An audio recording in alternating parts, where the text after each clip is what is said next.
see what I see?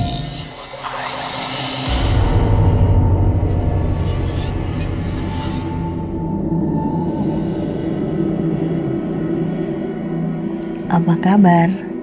Ingat ceritaku yang dibacakan Kak Bunga dengan judul Di Rumah Sendirian? Kalau tidak salah, cerita 603 yang sudah tayang sekitar 9 bulan lalu.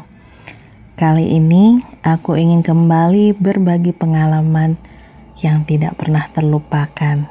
Selamat mendengarkan ya.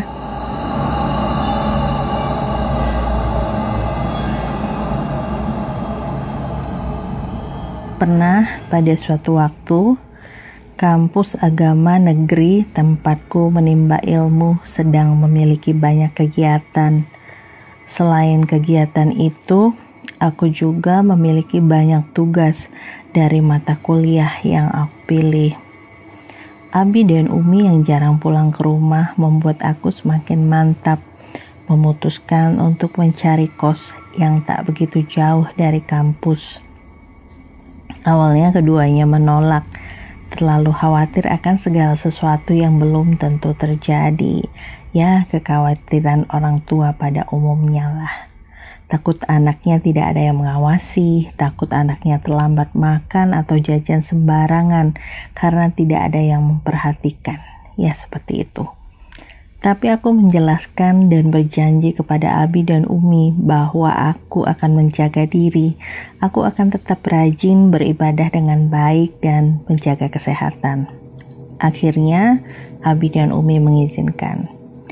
Seorang teman bernama Ica mengajak aku kos di tempat kos yang sama dengannya. Sebuah kosan besar 3 lantai, kos khusus putri yang terletak di belakang kampus. Jadi kami hanya perlu jalan kaki menuju kampus. Dari proses pengenalan beberapa bulan itu, aku mengetahui kalau tidak semua mahasiswi yang berada di kampus agama negeri saja yang mengekos di sana, tapi banyak juga beberapa mahasiswi dari tempat kuliah yang lain. Aku dan Ica yang sama-sama banyak kesibukan jarang mengobrol serius atau mengobrol dalam waktu yang lama dengan penghuni kos yang lain. Tapi kami sering menyapa, say hi, menanyakan kabar sambil lalu. Lama-kelamaan kami menjadi akrab. Di penghujung minggu antara Sabtu dan Minggu terkadang kami masak bersama ibu kos bagi yang tidak memiliki kesibukan. Terkadang penghuni yang sibuk diberi makanan atau jajanan yang kami buat sebelumnya disisihkan. Ya karena itu kami menjadi semakin akrab satu sama lain. Kosan itu bagian dalamnya tidak terlalu besar. Hanya ada satu ruangan berukuran sedang yang merangkap sebagai ruang tidur dan ruang televisi, sedikit ruangan kecil dapur dan di sebelahnya adalah kamar mandi. Untuk penjemur pakaian, ibu kos menyiapkan koridor di depan pintu dengan sebuah jemuran besi, masing-masing kamar diberi satu. Sehingga terkadang kami menjemur pakaian di pagi hari dalam waktu yang bersamaan. Hal itu juga yang kami gunakan untuk saling bertegur sapa satu sama lain. Seorang penghuni kamar bernama Sisil ingin mengadakan acara makan-makan kecil-kecilan di hari ulang tahunnya minggu depan. Sisil ini kuliah di kampus yang berbeda dengan kami, kuliah di jurusan keperawatan. Seperti itulah. Anaknya baik, supel, ramah, cantik, kulitnya putih bersih tanpa jerawat. Tubuhnya mungil cenderung kecil dengan tinggi badan di bawah rata-rata. Ia berkata kepada Ica dan ibu kos, selama tinggal di sana hanya dialah yang tidak pernah menjamu teman-temannya makan-makan walau sesederhana apapun. Jadi ia sangat ingin membuat semacam acara kecil-kecilan. Dia berkata sangat ingin sekali merasakan satu kali seumur hidupnya menjamu teman-temannya. Akhirnya kami menyetujui dengan syarat agar ia tidak memaksakan keuangannya. Kalau bisa dengan makan mie instan sama telur bersama-sama, mengapa harus makan daging dan ayam agar terkesan mewah? Beberapa penghuni kos lain yang dekat dengan Sisil pun ikut memberi urunan uang ala kadarnya demi tergelarnya acara Sisil itu. Singkat cerita, terlaksanalah hari makan-makan sederhana di hari ulang tahun Sisil. Kami makan di ruangan paling bawah yang biasa kami sebut aula kos. Ada banyak teman-teman di sana. Sisil juga mengajak beberapa teman kuliahnya dan pacarnya. Seorang pria berbadan tegap dengan rambut sangat pendek, berkulit coklat dan hidung mancung. Tapi hari Minggu itu aku lihat dan aku rasakan Sisil agak berbeda. Untuk orang yang memiliki kulit putih bersih, biasanya akan kentara ya kalau selepas menangis panjang. Jadi ketika siang itu, aku lihat Sisil matanya bengkak, sembab, merah, pun dengan hidungnya. Pokoknya tidak enak melihat wajah Sisil di hari itu. Ibu kos yang sedang bersiap-siap ternyata kehabisan mangkok kecil, tisu, sendok, serbet. Nah, kebetulan Sisil bilang dia ada beberapa benda itu di kamarnya.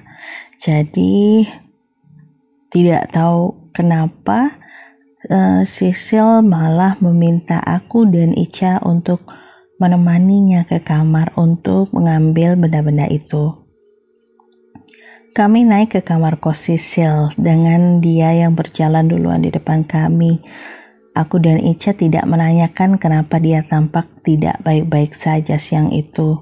Hanya mengobrol yang lain, membahas hal-hal yang lucu agar ia bisa kembali tersenyum. Tiba di depan pintu kamar, Sisil masuk lebih dulu. Kamarnya tertata rapih, bersih, dan wangi. Ada televisi, lemari plastik, keranjang dorong plastik 5 susun, dan boneka bebek orange besar dengan pita merah yang mencolok. Di sana nom tisunya, tunjuk Sisil ke keranjang plastik susun. Aku ambil ya, aku meminta persetujuannya. Ambil saja semua nom daripada bolak-balik, kata Sisil seperti itu. Sementara aku mengambil tisu, Sisil dan Ica ke dapur mengambil barang lain. Ketika aku bermaksud mengambil tisu, aku sempat melihat beberapa bingkai foto Sisil bersama keluarganya dan beberapa foto Sisil bersama pacarnya. Nah, di keranjang plastik susun itu, aku mengangkat beberapa kotak tisu, tapi aku sedikit terkejut ketika melihat beberapa benda kecil dengan banyak merek ada di dekat kotak tisu itu, dari yang murah sampai yang mahal. Dan tidak tahu kenapa aku mulai merasa deg-degan, apa benda ini yang membuat Sisil menangis. Tapi rasanya kalau ingin langsung menanyakan kepadanya, aku takut lancang. Harapan aku sih Sisil mau cerita, walau belum tentu aku dan Ica memiliki sebuah solusi untuknya. Ica dan Sisil keluar dari dapur. Aku pura-pura tidak tahu kalau sudah melihat beberapa barang itu yang tergeletak di dekat kotak tisu. Kami kembali turun ke aula. Di bawah, ya kami memotong tumpeng mini, berdoa untuk Sisil, memberikan kado yang sederhana. Tapi kami membelikannya karena rasa sayang sebagai seorang sahabat. Ibu kos meminta Sisil membuka beberapa kado agar ia senang, dan Sisil menurutinya. Kado yang ia pilih pertama adalah kado dariku. Sisil membukanya tergesa. dan memamerkan sebuah daster merah muda motif kartun kesayangannya. Ia tersenyum dan memelukku cukup lama. Lagi-lagi hatiku merasa tidak nyaman. Lanjut ia membuka kado selanjutnya dan selanjutnya. Acara selesai, semua teman dan pacarnya pulang. Kami beres-beres dan istirahat di kamar masing-masing. Jam 9 malam terdengar suara pagar didorong. Aku mengintip. Sisil keluar dengan tergesa. Padahal di jam itu yang sudah ada di dalam kos dilarang keluar. Tapi sepertinya Sisil memiliki urusan yang sangat penting. Entah pulang jam berapa Sisil di malam itu, aku tidak tahu. Paginya, ketika aku dan Ica yang akan berangkat ke kampus melihat Sisil sedang menjemur pakaian mengenakan daster merah muda yang aku berikan. Aku senang karena Sisil memakainya. Sisil di pagi itu begitu pendiam, begitu tenang dengan wajah yang datar. Aku sempat merasa aneh dan bertanya-tanya. Tapi entah mengapa bibir ini tak bisa bertanya. Hanya bisa menyapanya sedikit. Wah, dasternya dipakai, teriakku senang. Aku ingin sekali menyentuh bahu Sisil, tapi hatiku berkata tidak dan jangan, entah mengapa. Dan karena memang aku dan Ica sudah agak terlambat untuk ke kampus pagi itu, kami tidak mengobrol banyak dengan Sisil. Belum sempat aku menuruni anak tangga, aku mendengar suara Sisil yang lagi-lagi terasa aneh di telingaku. Terima kasih banyak ya Nom, Ca. Kami membalikkan badan. Padahal aku yakin itu hanya dalam hitungan detik saja. Tapi itu hanya sebuah suara saja, suara yang menggema dan membuat aku dan Ica merasakan hawa dingin yang tiba-tiba saja menelusup melalui tengkuk dan menjalar hingga ke betis. Betul-betul terasa dingin dan tidak nyaman. Cepat banget si Sisil masuk ke kamar, sahut Ica. Kami lanjut menuruni anak tangga, berjalan menuju kampus seperti biasa. Di kampus ternyata dosen yang mengisi jam pertama tidak masuk. Jadilah aku dan Ica ke kantin. Di kantin kami memesan beberapa makanan dan siluet wajah Sisil dengan wajah yang pucat sempat aku tangkap beberapa kali. Aku lantas mengucapkan istighfar beberapa kali. Memang hari itu hari yang dipenuhi oleh pemikiran tentang Sisil dalam benak kami. Jam 5 sore kami pulang kuliah. Tapi kami menyempatkan diri untuk sholat asar di masjid kampus karena takut ketika sampai kosan malah maghrib hampir tiba. Dan aku awalnya mengira hanya ilusi mata saja melihat Sisil yang sholat di masjid kampus kami, tapi di barisan yang berlainan. Ternyata Ica melihatnya juga. Selepas sholat itu, ketika kembali mengenakan sepatu, aku bertanya kepada Ica, "Kamu lihat Sisil sholat di sini?" Ica menjawab iya. Aku bilang lagi, "Tumben ya, kenapa? Padahal kampusnya bisa dibilang jauh dari daerah ini."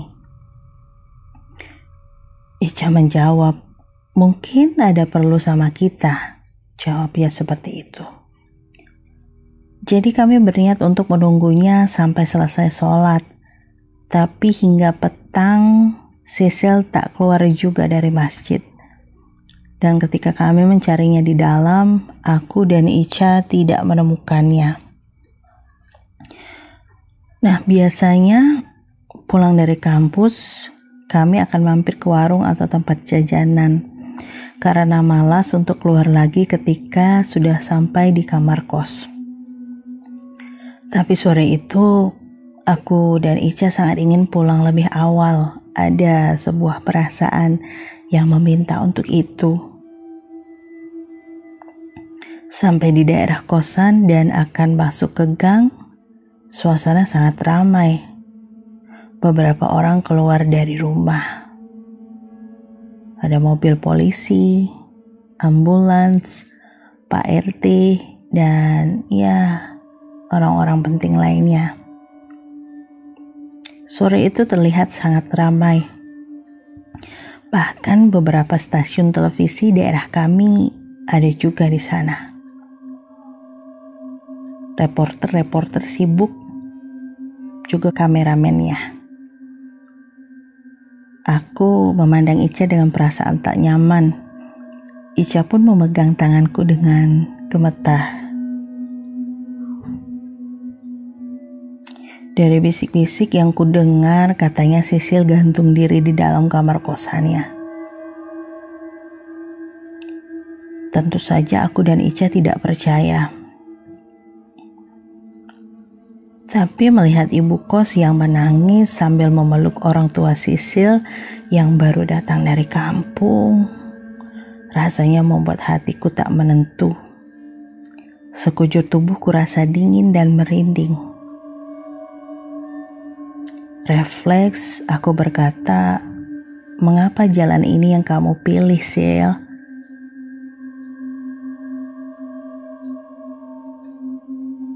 Besok paginya, sebuah stasiun televisi dalam program kriminal menayangkan sebuah berita mengenai Sisil. Wajahnya di-blur, tapi daster merah muda yang aku berikan terlihat nyata di sana. Juga boneka bebek berwarna orange cerah yang tergeletak tak jauh dari jenazahnya yang gantung diri. Pita boneka bebek yang digunakan oleh Sisil diikat di jendelanya. Di sini aku cuma mau bilang, bukan bermaksud untuk menghakimi atau mengatakan yang jelek-jelek. Ya, terkadang amat sangat disayangkan. Orang tua kita bekerja keras membanting tulang untuk membiayai uang sekolah. Teringat bagaimana wajah keriput coklat bersimbah air mata dari bapak dan ibu Sisil yang menangisi kepergian putrinya. Entahlah. Kamu punya pengalaman horor? Kirim ceritamu ke podcast.ceritahoror@gmail.com.